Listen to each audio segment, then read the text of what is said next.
journal vous est offert par le FPI, Fonds des promotions de l'industrie, votre partenaire privilégié pour la réussite de vos projets.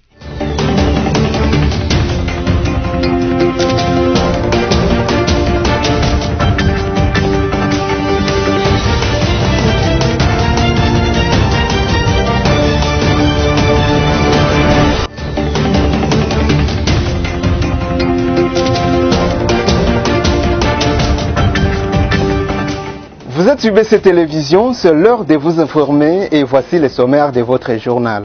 Le président Tshisekedi a pris part au sommet extraordinaire de la SADC au Botswana sur la paix et la sécurité en RDC. Yolande Ebongo, ministre de la fonction publique, a sensibilisé les fonctionnaires de l'État sur les mesures barrières pour stopper la Covid-19. Roch-Marc Kaboré a été réélu président de la République du Burkina Faso avec 57,87% des voix.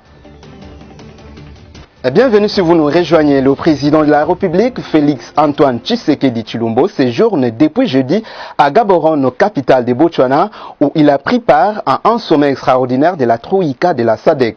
Les questions sécuritaires et de la paix dans la région et en RDC en particulier ont été au centre de ce sommet. Merci Smayangila pour les détails. À la demande de la présidence du Botswana, le président de la République, Félix Antoine Tshisekedi, a rencontré ce vendredi matin, bien avant l'ouverture du sommet de la SADC, son homologue botswanais Mongweti Eric Kebeche. Les deux chefs d'État ont échangé sur les possibilités de développer des questions bilatérales d'intérêt commun entre leurs pays. Membres de la SADC, la RDC et les Botswana entretiennent déjà des relations de coopération exemplaires dans le cadre de la recherche de la paix et de stabilité dans l'espace SADC. Mongweti, le président botswanais, a rappelé à son homologue congolais l'excellent témoignage du président honoraire du Botswana, Ketumil Masire, sur la République démocratique du Congo. L'axe Kinshasa-Gaborone étant très sollicité, il y a des parts et d'autres le souhait d'établir une représentation diplomatique entre les deux pays. Le président Mongweti a réitéré ses félicitations au président de la République congolais, Félix Antoine Tshisekedi, pour son élection à la tête de l'Union africaine et a promis de lui apporter tout son soutien. Et puis, Denis Sassou Nguesso du Congo-Brazzaville a quant à lui été élu par ses pairs président de la communauté économique des États de l'Afrique centrale, CAC, ce vendredi à Libreville au Gabon. C'était au cours du 18e sommet des chefs d'État de cette structure sous-régionale dont le chef de l'État congolais a été représenté par Marie Toumbanziza, ministre des Affaires étrangères congolaise. Merci Smayangila encore pour les détails. L'actuel président en exercice de la CEAC, Ali Bongo Ndimba, président de la République gabonaise, a passé les témoins à son homologue Denis Sassou Nguesso, président de la République du Congo. Ceci a eu lieu au cours de la 18e session ordinaire de la conférence des chefs d'État et de gouvernement de la communauté économique des États de l'Afrique centrale, CEAC, ouverte ces jours. Selon les services de communication du ministère des Affaires étrangères de la RDC, après discussion, les dirigeants de la sous-région ont décidé de désigner un médiateur pour accélérer la recherche de la solution à la crise centrafricaine. Quelques chefs d'État étaient présents, dont Ali Bongo du Gabon, Denis Sassou Nguesso du Congo-Brazzaville, le maréchal Idriss Déby Itno du Tchad, Évariste Ndayishimiye du Burundi, Joao Lourenço d'Angola. La RDC représentée par la ministre d'État en charge des Affaires étrangères, Marie Toumbanziza. À noter que les pays membres ont décidé la désignation des médiateurs de la crise centrafricaine. Dans son discours, Ali Bongo a salué la première participation du président du Burundi, Évariste Ndayishimiye, à la session ordinaire des chefs d'État et des gouvernements. Accusation entre les acteurs politiques qui ont à faire croire au peuple que l'enfer, c'est les autres. Mais qu'est-ce que ce manège politique détermine? Votre rédaction s'est penchée sur cette question dans cette analyse de Sami Bosongo. Les propos des uns et des autres lors des sorties politiques et médiatiques, l'analyse objective de certaines actions de diabolisation initiées démontre à suffisance que dans cette crise politique créée de toutes pièces, tout est fait pour présenter les autres comme étant l'enfer ou la cause de tout ce qui ne va pas en RDC. Il suffit d'écouter les uns et les autres pour identifier qui est le spécialiste de diabolisation continue et méthodique. Quelles leçons tirer quand les affirmations gratuites des uns sont démenties? Les analystes et observateurs en déduisent que les causes avancées pour justifier la crise sont fausses et que l'on cache à la fraction du peuple trompé les vraies motivations de la création artificielle de la crise. Que les uns et les autres se posent des questions. Sommes-nous meilleurs, mieux intentionnés et plus amoureux du peuple que les autres?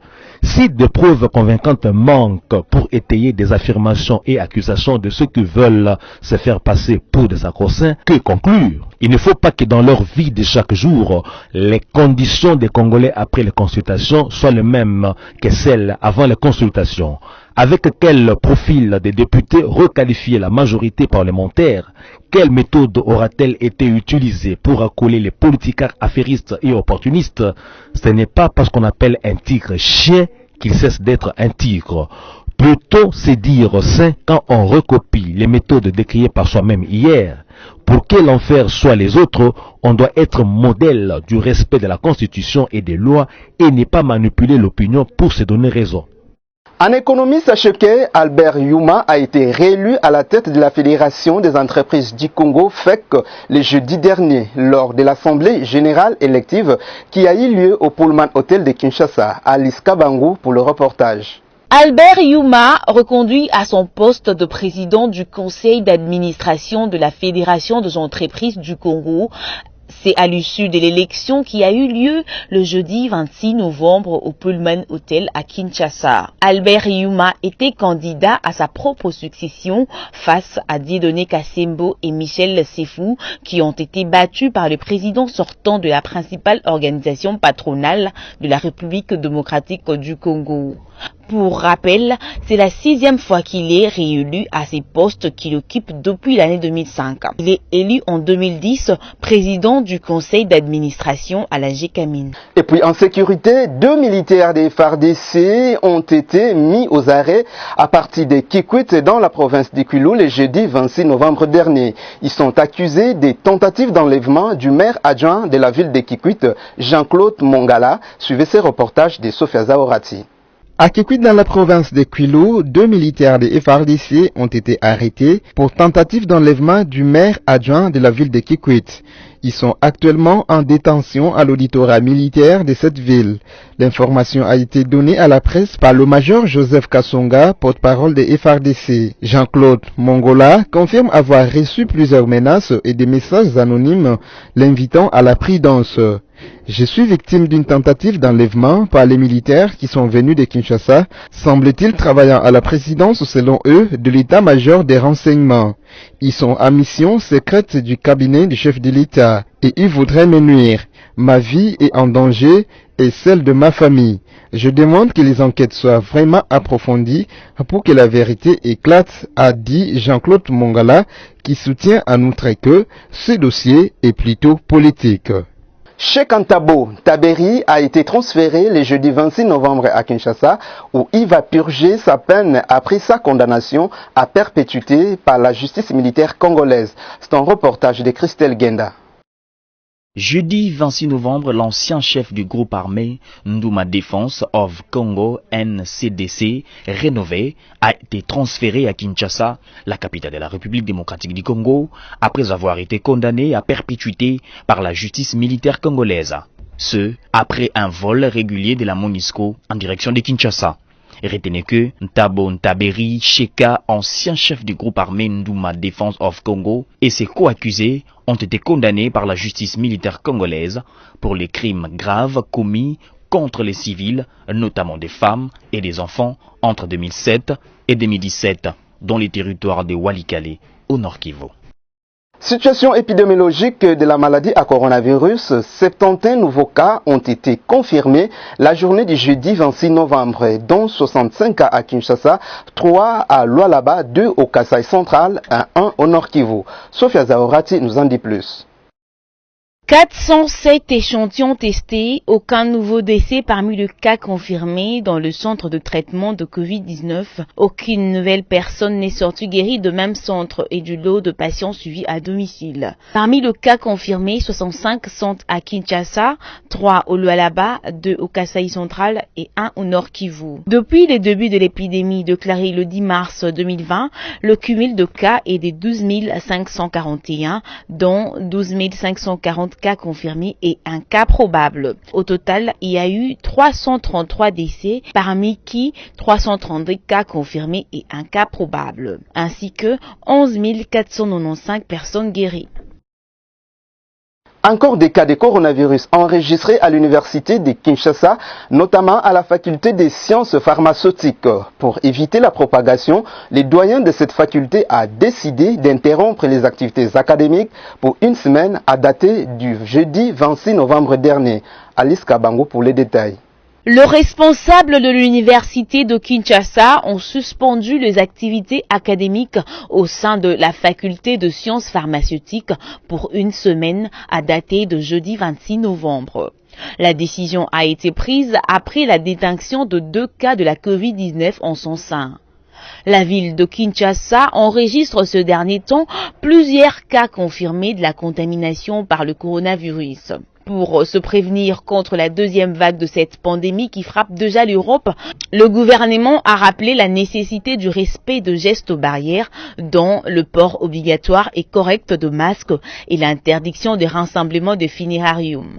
Lutte contre le coronavirus toujours. Yolande Ebongo, ministre de la fonction publique, a sensibilisé les fonctionnaires de l'État sur les mesures barrières à respecter pour stopper la maladie. Suivez dans ce reportage recueilli par Christelle Genda. Communiqué officiel à l'attention des agents de l'administration publique concerne les mesures préventives et sanitaires contre le coronavirus Covid-19. En exécution des instructions de son Excellence, Monsieur le Président de la République, chef de l'État, Félix Antoine Tshisekedi Tshilombo, je porte à la connaissance de tous les agents de l'administration publique, ainsi que ceux qui abritent les bâtiments administratifs des administrations sectorielles, d'observer avec rigueur les mesures d'hygiène et sanitaires édictées par l'Organisation mondiale de la santé contre le coronavirus Covid-19 en vos lieux de services respectifs. Ainsi, au regard de ces mesures, les dispositions suivantes sont de stricte application. Seul le personnel essentiel est tenu d'assurer les services minimums. Aucun bureau ne peut abriter plus de 5 agents.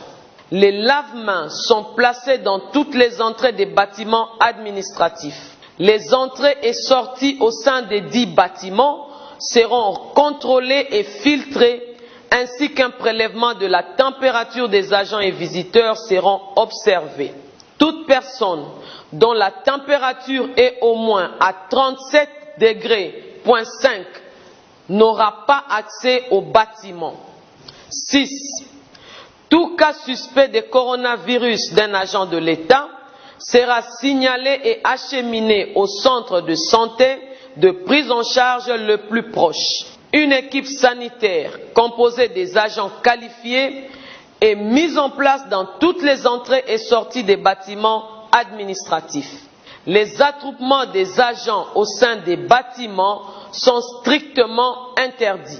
Ainsi, les visites doivent-elles être sensiblement réduites. Les chefs de service sont censés désigner les agents pouvant assurer la permanence au bureau durant cette période de service minimum. Notez bien, les secrétaires généraux et les directeurs généraux de l'administration publique, à savoir ministères, services et institutions publiques, sont chargés de l'exécution sans faille du présent communiqué qui tient lieu de faire part. Pour toute information irrélative, prière contacter ce numéro 081 052 62 58 ou 085 885 08 55. Que Dieu nous protège tous. Je vous remercie. Enfin, de faciliter la traversée de la rivière Kasaï à Chikapa, dans la province du Kasaï, après l'écroulement du pont du mois d'août dernier, l'Office des routes, sous le leadership de son directeur général Herman Moutima, a repris les travaux de réhabilitation du bac de Chikapa. Suivez. Afin de permettre la reprise du trafic sur la rivière Kasaï après l'écroulement du pont qui porte le même nom, l'Office des routes, sous les leaderships éclairés de son directeur général, l'ingénieur Herman Moutima Sakrini, a repris le travaux de réhabilitation du bac Chikapa pour la traversée des personnes ainsi que de leurs biens. Il faut signaler que ce pont, construit depuis 1949, avait 150 mètres de portée. Écroulé depuis le 23 octobre dernier, l'Office de route est à pied d'œuvre afin de trouver des solutions pour la traversée avant la réhabilitation complète de ce pont. La traversée du pont Kasaï permet au peuple voisin des Chokwe et les Pendé d'être en contact permanent et faire des échanges. Cet ouvrage sert à desservir la ville de Kananga qui quitte même la ville de Kinshasa en arrêt alimentaire. Le souci majeur de l'office de route est de faciliter le trafic avec la réhabilitation du bac Chikapa qui prendra fin la semaine prochaine pour une bonne communication entre les peuples autochtones. Un mort sur le bilan d'un accident de circulation intervenu jeudi soir sur l'axe routier Beni-Butembo. Un motocycliste a fini sa course sous un camion poids lourd au village Kibwe dans les territoires de Beni au Nord Kivu. C'est le reportage de Christelle Genda rendu par Mercis Mayangila. Dans la province du Nord Kivu, au village Kibwe, un motocycliste a fini sa course sous un camion poids lourd ce jeudi 26 novembre sur l'axe routier Beni-Butembo en début de la soirée. Les sources dans la région renseignent que la victime est décédée sur place avant l'évacuation de son corps du lieu du drame. Ces sources renseignent en plus que la victime était en territoire de Beni où il acheminait des articles de commerce. Notez qu'aussitôt saisi de cette tragédie, les forces de sécurité sont descendues sur place afin d'ouvrir les enquêtes, ont indiqué les sources.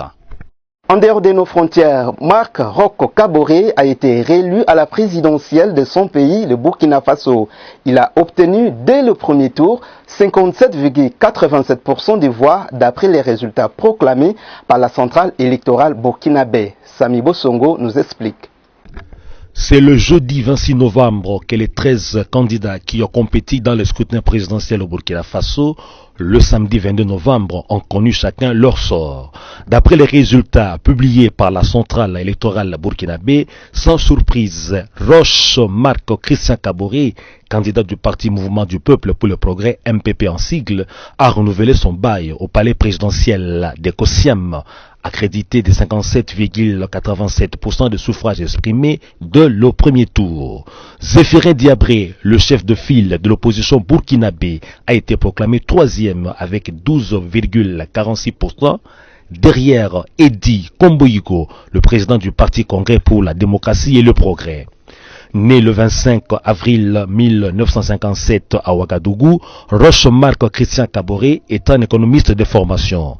De 1994 à 1996, il a été premier ministre dans son pays, consécration de plusieurs fonctions ministérielles exercées.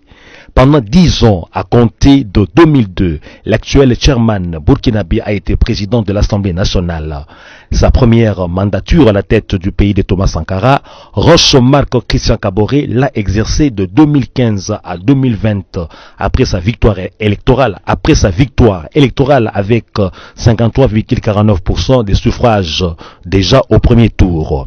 Époux de Madame Adjoa Vissi Kavovor, l'homme fort burkinabé et père de 3 enfants. Et en sport, c'est peut-être le réveil du champion en titre de la Vodacom Ligue 1. Le tout-puissant Mazembe de Lubumbashi a atomisé par 6 buts contre 0 Lubumbashi Sport jeudi 26 novembre dans son stade de Kamalondo. Les détails avec Sami Bosongo. En panne de large victoire depuis le début de cette première phase de la 26e édition de la Vodacom Ligue 1, le tout-puissant Mazembe a rappelé aux nombreux suivants du championnat d'élite de la RDC son gros calibre sportif en laminant jeudi 26 novembre dans son entrée de Kamalondo Lubumbashi Sport par 6 buts à brosse. Ce festival de buts a été ouvert dès la 2e minute de la rencontre par Kabaso Chongo pour se terminer à la 91e minute par Chico Ushindi. Les 4 vrais assauts de l'équipe visiteuse à la 62e minute, 70e minute, 72e et 89e minute n'ont rien produit. Après cette victoire, le tout-puissant Mazembe occupe seul la 3e place avec ses 16 points et plus 10 de goals à virage après 8 rencontres. Maniema Union reste première, forte de ses 25 points et plus 8 après 12 matchs joués, suivi de l'association sportive Vita Club qui a engagé 19 points et plus 8 au terme de 9 duels. Au bas de ces classements provisoires, l'on retrouve Lubumbashi Sport, 14e avec 7 points et moins 11. La jeunesse groupe Basano, 13e avec 3 points et moins 7. Et la lanterne rouge, l'association sportive Simba, qui n'a que 2 points après 6 rencontres et une différence de but de moins 8. Poursuivons ce journal avec la lecture de la revue de presse sélectionnée par Sami Bosongo.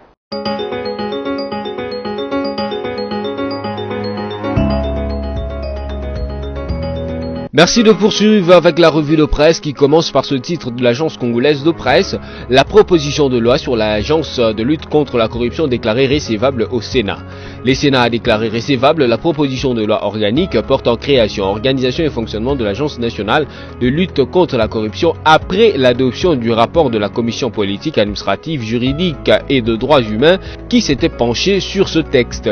La préoccupation des sénateurs était axée sur le poids budgétaire de cette agence ainsi que l'opportunité du texte de son chevauchement avec le prérogative des cours et tribunaux.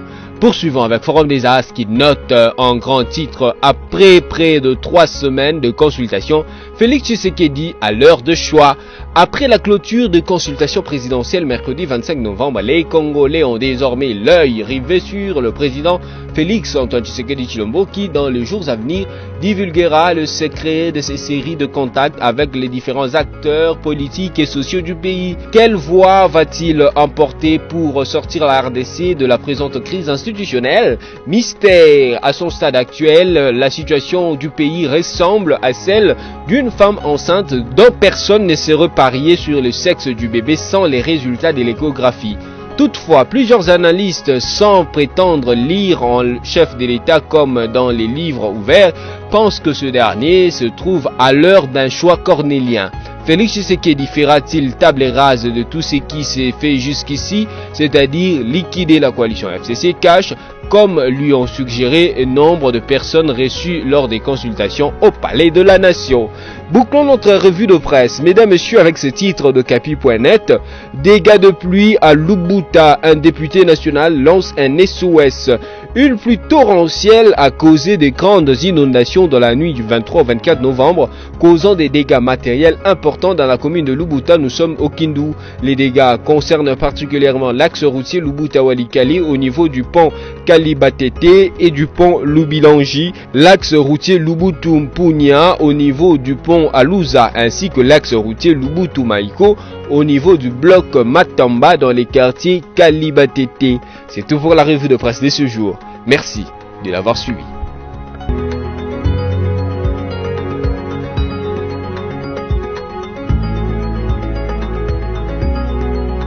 Ici s'achève ce journal, mais avant de nous séparer, en voici les rappels des titres. Le président Tshisekedi a pris part au sommet extraordinaire de la SADC au Botswana sur la paix et la sécurité en RDC. Yolande Ebongo, ministre de la fonction publique, a sensibilisé les fonctionnaires de l'État sur les mesures barrières pour stopper la Covid-19. Roch-Marc Kaboré a été réélu président de la République du Burkina Faso avec 57,87% des voix.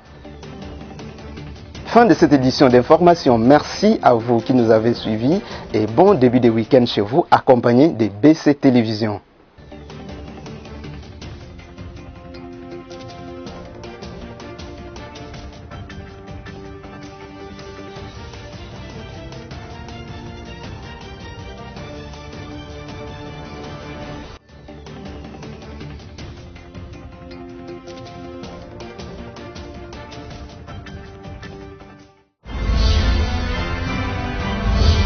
Ce journal vous a été offert par le FPI, Fonds de promotion de l'industrie.